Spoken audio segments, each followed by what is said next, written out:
भाजपने सर्वांची महागाई वाढवून महिलांचं जीवन जगणं कठीण केलं. नाना पटोले.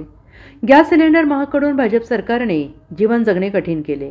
काँग्रेसच्या काळामध्ये 400 रुपयांना मिळणारा गॅस भाजपच्या काळात 1200ला मिळत आहे. 1200 रुपयात गॅस घेणे सामान्य महिलांना परवडत नसल्यामुळे त्यांच्या संसाराचं बजेट कोलमडले. पगार वाढलेले नाहीत, बेरोजगारी वाढलेली आहे. त्यामुळे या देशामध्ये संपूर्ण गरिबीचे वातावरण निर्माण झाले. काँग्रेसने प्रत्येक योजना आणून गोरगरिबांना जीवन जगण्याचा अधिकार दिला. काँग्रेसच्या काळात अनेक योजना राबवल्या गेल्या. भाजपने योजना न राबवता सर्वांची महागाई वाढवून महिलांचे जीवन जगणे कठीण केले असल्याचं काँग्रेसचे प्रदेशाध्यक्ष माजी मंत्री नाना पटोले यांनी वक्तव्य केलं आहे.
SBN मराठी, नांदेड.